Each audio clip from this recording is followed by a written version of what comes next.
Então, boa noite, meus irmãos e irmãs. Mais uma vez nós estamos aqui, graças a Deus, no dia 12 de junho de 2024. Até aqui o Senhor tem nos ajudado. E vamos dar continuidade ao tema da aula anterior, que foi um pequeno estudo sobre a guarda do dia do Senhor, o sábado cristão, o domingo. Então, na última quarta-feira nós observamos a fundação deste dia, que está relacionado à criação, o deleite de Deus, o Shabá, ele é um descanso, é uma parada, se cessa. E vimos também que houve uma mudança do dia do Senhor. Em vez de nós guardarmos o sétimo dia, nós guardamos o primeiro dia. É claro que nós vimos na quarta-feira apenas um recorte, fizemos uma tateação no tema. O tema ele é muito profundo e nós vamos continuar adentrando esse tema hoje.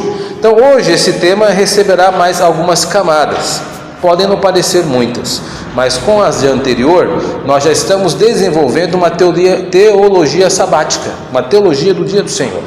Então vamos continuar aqui.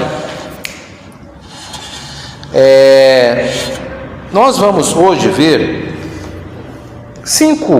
agregar, aliás, ao nosso estudo, 5 camadas ou 5 pontos acerca do sábado cristão. Nós vamos fazer uma leitura do texto em Hebreus capítulo 4, verso 4 a 10, porque é uma teologia riquíssima aqui do sábado no Novo Testamento.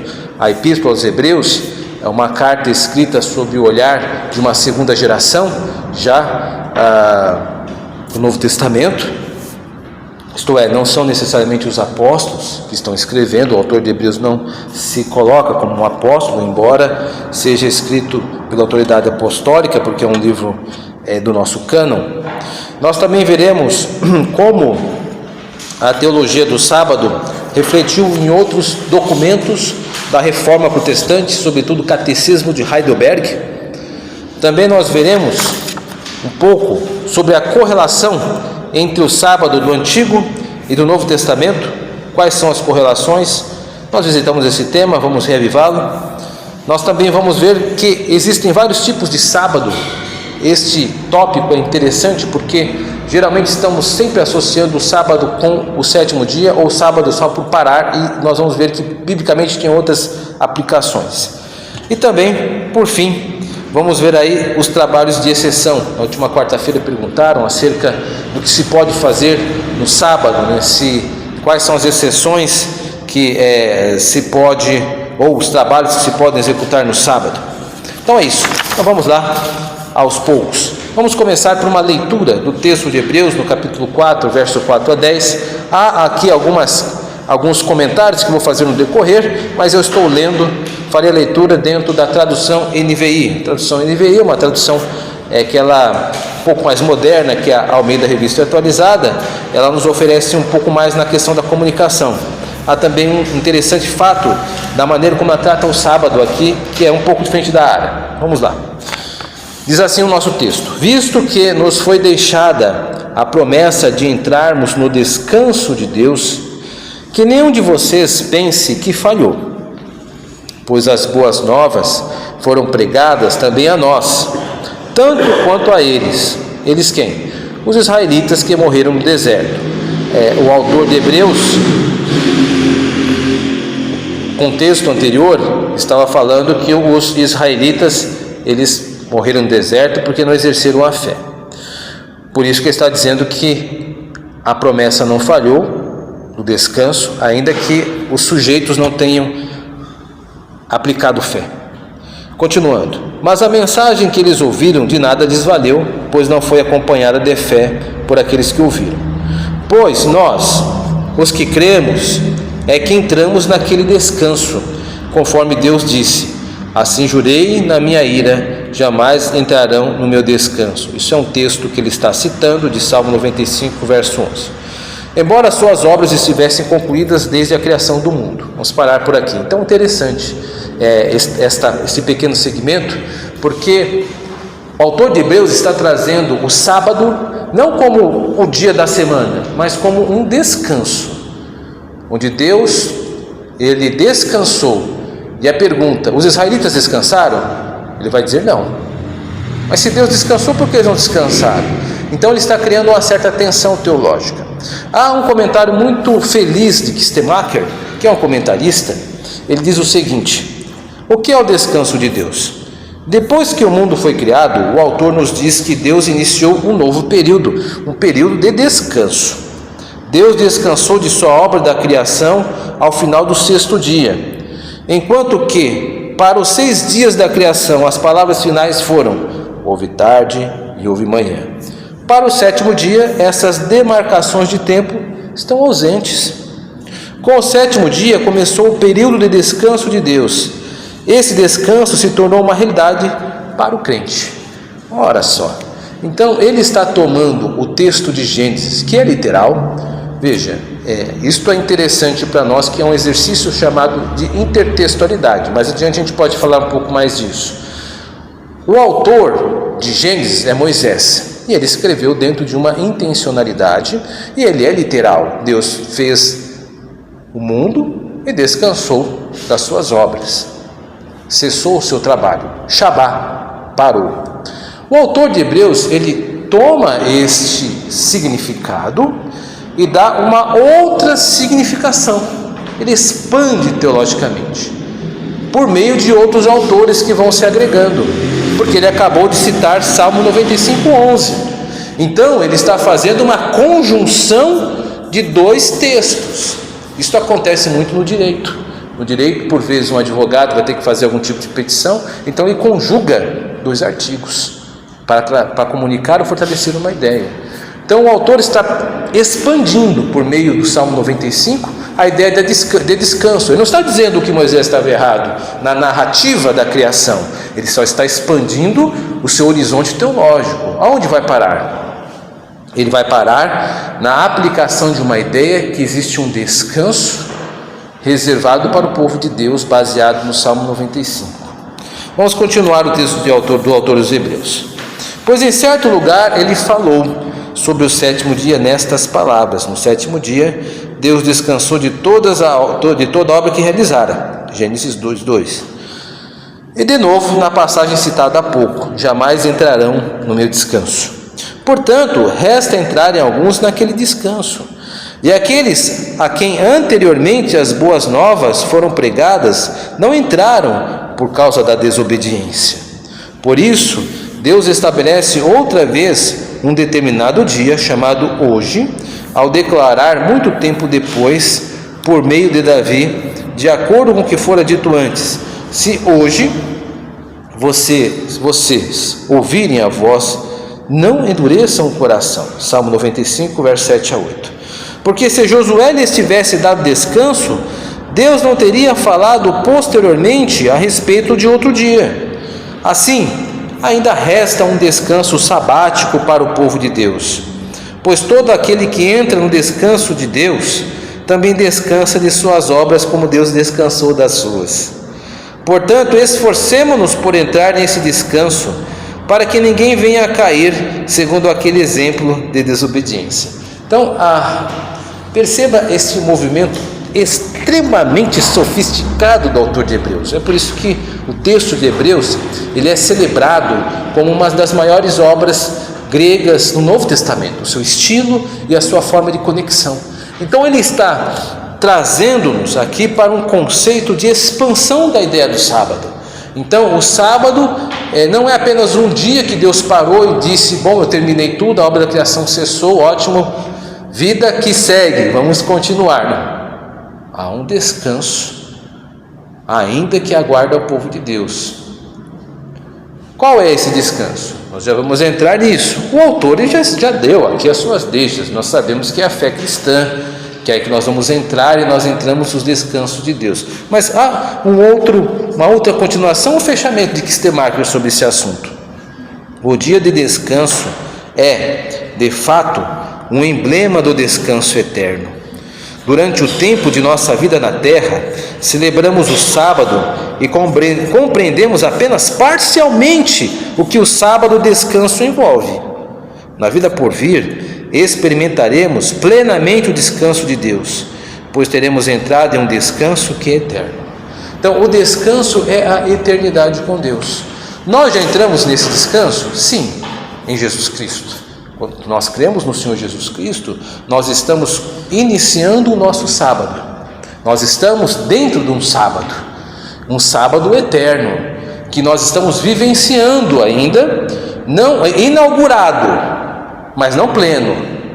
Quando nós deixarmos esta vida, quando o Cordeiro de Deus vier e implementar o reino de Deus em sua total extensão, nós então viveremos o nosso eterno sábado, continuaremos vivendo o nosso sábado, porque nós começamos a inaugurar. Então veja a grandeza da aplicação disso. Quando nós vamos à igreja nos dias do Senhor, nós estamos celebrando este sábado. Quando nós deixamos de vir, nós estamos anulando para nós este sábado, nós estamos adotando este sinal. Então a grandeza de vir à igreja não é apenas o fato de estar guardando um dia entre 7, há um conteúdo teológico bastante amplo e que se aplica também à eternidade. Então o sábado, ele é a marca de uma aliança eterna com Deus. Nós já entramos neste sábado eterno. Vamos ver agora um texto do Catecismo de Heidelberg, que ecoa esta mesma teologia que Stemacher está aqui esmiuçando. Obviamente que Stemacher não está inovando em nada, ele só está repetindo alguns conceitos doutrinários que já haviam se cristalizado. Ele está colocando aqui no comentário seu do autor dos Hebreus, não deixa de ser rico, mas vamos ver como isso, por exemplo, se manifesta num texto mais antigo, que é o Catecismo de Heidelberg. Na pergunta de número 103, há a seguinte redação: o que Deus ordena no quarto mandamento? Em primeiro lugar, que o ministério do Evangelho e as escolas cristãs sejam mantidos. Isto aqui é um componente histórico do Heidelberg. Existiam escolas cristãs que estavam se desenvolvendo para crianças. Ele continua: e que eu, especialmente no domingo, ou seja, no dia de descanso, devo ir à igreja de Deus para ouvir a sua palavra, participar dos sacramentos, invocar o nome de Deus publicamente e contribuir para aliviar a situação dos necessitados. Em segundo lugar, devo, todos os dias da minha vida, desistir das más obras e entregar-me ao Senhor para que Ele atue em mim pelo seu Santo Espírito, e assim começar nesta vida o descanso eterno. Então, que maravilhosa a aplicação de Heidelberg. Ele disse aquilo que Stemacher comentou de uma forma mais concisa, ou seja, nós, ao vivermos uma vida santa, nós estamos inaugurando a nossa eternidade, é uma vida com Cristo. Nós estamos vivendo o nosso sábado, nós estamos sabadando, por assim dizer, a nossa vida. E vir à igreja ao domingo é uma marca disso. Então note que nós não podemos pensar no sábado apenas como uma fronteira de 24 horas ou uma fronteira do pôr do sol, do nascer do sol ao pôr do sol, no caso do dia oriental. Não é esta a ideia apenas, também é, mas não é só esta. Há uma agregação teológica que nós precisamos estar atentos, que está sendo destilada agora. Vamos avançar. Agora nós vamos ver aqui um texto que foi trago até na aula passada, mas hoje é trago de uma forma diferente pelo Van Horn. Van Horn é um autor que escreveu um comentário sobre o breve catecismo. Eu creio que ele foi muito feliz no seguinte segmento: ele faz uma correlação entre o sábado do Antigo Testamento e Novo Testamento. Diz ele o seguinte: há alguma correlação entre o sábado do Antigo Testamento e o sábado instituído após a ressurreição de Cristo? Sim, há uma correlação no fato de que Deus descansou no sétimo dia depois de sua obra de criação, e Cristo descansou no primeiro dia depois de passar pelo sofrimento que realizou a redenção do homem. E aí eu cito Isaías 53:11: ele verá o fruto do penoso trabalho de sua alma e ficará satisfeito. É importantíssimo nós termos este tipo de lembrete. A obra da criação houve um descanso, a obra da redenção também houve um descanso. Por meio destes dois descansos, eu equiparo essas duas obras, a obra da criação e a obra da redenção. Deus descansou das suas obras, deleitando-se, conforme Gênesis 2:2. Cristo também descansou das suas obras, deleitando-se do seu trabalho, conforme o profeta Isaías disse que o fez no verso 11. Ele verá o fruto penoso do trabalho de sua alma e ficará satisfeito, ou em outras palavras, deleitoso por aquilo que fez. Então, para nós é muito caro esse tipo de ligação teológica. Criação e redenção, ambos estão ligados, assim como também na lei. Nós temos em Êxodo 20 a citação do 4º mandamento, com o sábado ligado à criação, porque Deus criou o mundo em 7 dias, então abençoou o sábado, o sábado que é o descanso, em um entre 7 dias, e em Deuteronômio 5 há o descanso ou sábado por causa da redenção, porque vocês foram cativos no Egito, então foram libertos, celebra-se o sábado. Criação, redenção no Antigo Testamento, criação em Gênesis, redenção no Novo Testamento. 4. Existem vários tipos de sábado. Aqui é bastante enriquecedor para nós tirarmos esta ideia de localização do sábado apenas nos dias só. Tem também, mas a ideia é maior. Vamos ver aqui alguns desdobramentos. O primeiro tipo de sábado na Escritura era especial, quase sempre dando início a um tempo festivo e quase sempre no primeiro dia da semana, no primeiro dia de uma festa. Que coisa interessante! Então quer dizer que o povo antigo já guardava o primeiro dia da semana? Sim, existiam sábados nos outros dias da semana. Perceba então que o sábado não era guardado apenas no 7º dia, mas há sábados também no primeiro dia da semana. Veja aqui, por exemplo, na Páscoa, diz lá: e aos 15 dias deste mês, no primeiro mês, é a festa dos pães asmos do Senhor. 7 dias comereis pães asmos, no primeiro dia tereis santa convocação, nenhuma obra servis farei. Ou seja, vocês descansarão no primeiro dia da semana. Bom, primeiro dia da semana, que interessante, mesmo no Antigo Testamento há uma orientação para que se guarde o primeiro dia da semana. Por isso que não há nenhum tipo de dificuldade a igreja fazer, e não houve nenhum tipo de deslumbramento do judaísmo antigo por aquele tipo de ato. Continua ainda: as primícias, que é o Pentecostes, quando entrares na terra que vos dou e cegardes a sua messe, então trareis um molho das primícias da vossa messe ao sacerdote. Esse moverá o molho perante o Senhor, para que sejais aceito. No dia imediato ao sábado, o sacerdote moverá. Ou seja, no dia posterior ao sábado, é o primeiro dia da semana. Nesse dia o sacerdote moverá, nesse dia eles vão celebrar a festa das primícias, a festa do Pentecostes.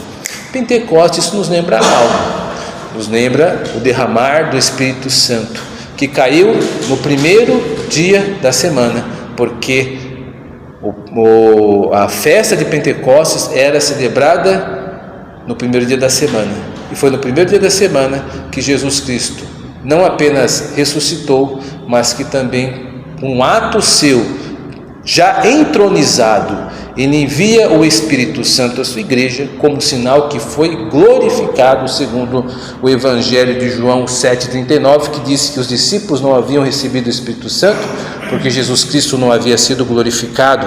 Então a vinda do Espírito Santo manifesta a entronização de Cristo.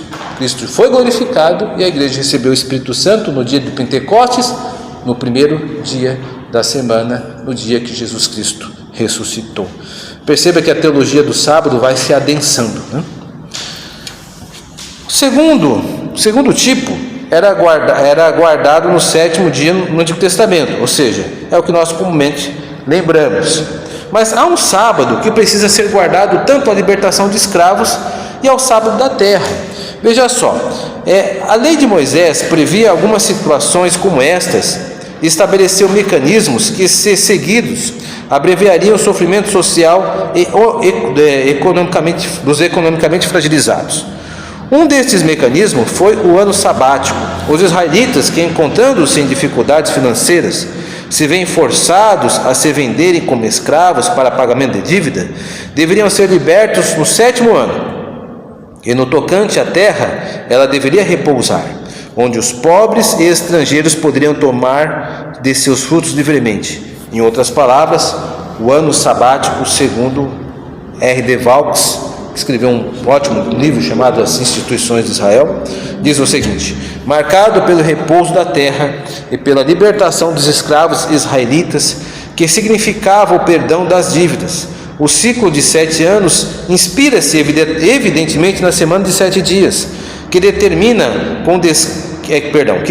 com o repouso do sábado. Daí o emprego da mesma palavra, sábado, para designar este ano de repouso ou todo o período. Então, deixe-me só relembrá-los aqui. Durante 7 anos, uma pessoa poderia vender-se como um escravo do seu patrício, do seu compatriota, caso judeu. Ele serviria o 7º ano? Serviria 6 anos. No 7º, sairia livre. Ele sairia livre com o suficiente para recomeçar a vida. Este era o ano sabático. Neste mesmo ano, as colheitas não deveriam ser retiradas do seu fruto.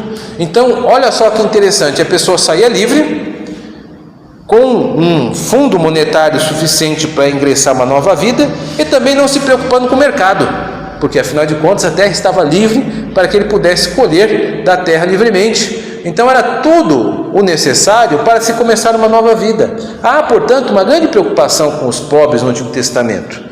O problema é que poucas vezes isso foi colocado em prática. Tanto é que uma das sentenças, um dos motivos da sentença de Deus ao levar a nação ao exílio babilônico, diz o autor do livro de Reis, foi a cobrança dos sábados de descanso, porque Israel não tinha dado isso. Então, quando Israel ficou no exílio, há uma nota dizendo que a terra então descansou dos seus sábados.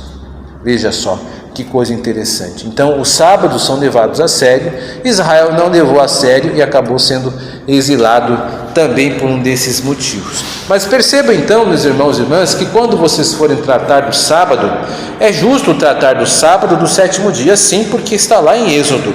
Mas é justo também tratar do sábado do 1º dia da semana, que está no livro de Levítico, no seu capítulo de número 26, é isso, né? Número 23, aliás, juntamente com a festa das primícias, tanto do Pentecostes, das primícias, e também da Páscoa. Então, o 1º dia da semana já era celebrado com o sábado no Antigo Testamento. Isso nos ajuda a reforçar que não há nenhuma grande novidade em nós guardarmos como sábado o 1º dia da semana. Vamos olhar agora um 5º tópico, que é os trabalhos de exceção. Na última quarta-feira alguém perguntou sobre o que poderia ser exceção. Nós temos aqui a Confissão de Fé de Westminster que marca isto, e eu coloquei aqui entre colchetes alguns versículos que fundamentam as exceções do dia de sábado, que a confissão marca. Diz assim a Confissão de Fé da nossa igreja, no seu capítulo 21, na seção 8: esse sábado é santificado ao Senhor, quando só homens, tendo devidamente preparado o seu coração e de antemão ordenado os seus negócios ordinários, não só guardam durante todo o dia um santo descanso das suas obras, palavras e pensamentos a respeito de seus empregos seculares e das suas recreações, mas também ocupam todo o tempo em exercícios públicos e particulares de culto. Ou seja, então o exercício cultico ele pode ser feito no trabalho, no sábado, Lá em Mateus 12:5 diz assim: não leste na lei que aos sábados, os sacerdotes do templo violam o sábado e ficam sem culpa? Por que violam o sábado? É uma força de expressão.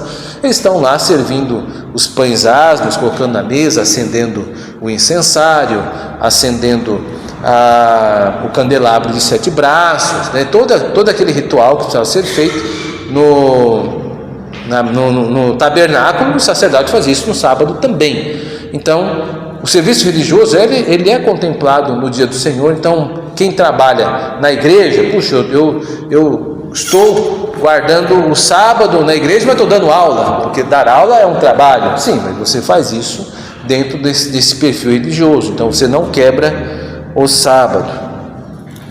Nos deveres de necessidade, então há também uma menção nisso, lá em Lucas, no capítulo 6, versículos 4 e 5. E alguns dos fariseus lhe disseram: por que fazeis o que não é lícito aos sábados? Respondeu-lhe Jesus: nem ao menos tende lido o que fez Davi quando teve fome, ele e seus companheiros? Claro que o argumento vai se estender, mas a ideia principal é que havia uma necessidade de primeira ordem, que aqui no caso é a alimentação. Entende-se que por causa disso não se quebra o sábado ao fazê-lo, porque é uma obra de necessidade primeira. Então você tem que trabalhar, por exemplo. Se você não trabalhar, você não vai comer, você não vai ter condições de manter-se. Então entende-se que isto é uma obra de necessidade, você precisa trabalhar para viver, caso contrário você não conseguirá.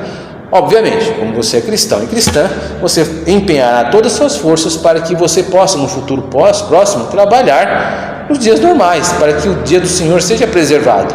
Mas nós entendemos que este ato pode acontecer de você não vir por uma questão de necessidade, uma necessidade mesmo, né? Não é que é alguma coisa trivial. Eu estou falando com pessoas sérias, eu tenho certeza disso. E misericórdia, tem trabalho de misericórdia também no sábado cristão.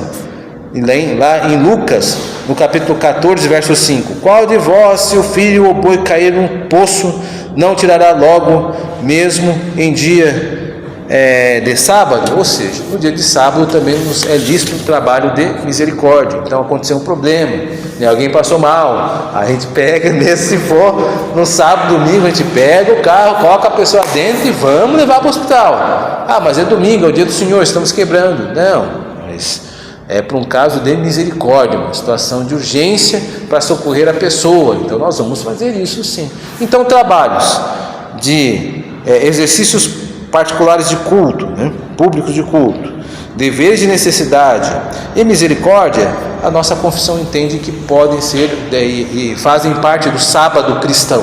Então nós não quebramos o sábado ao fazer esses expedientes. Que Deus nos ajude, que estes itens aqui possam de alguma maneira agregar a nossa teologia do sábado, que não se encerra agora, vai continuar, mas nós já temos algumas camadas que somam com a anterior. E que Deus nos ajude, possamos guardar isso no coração e exercitar também.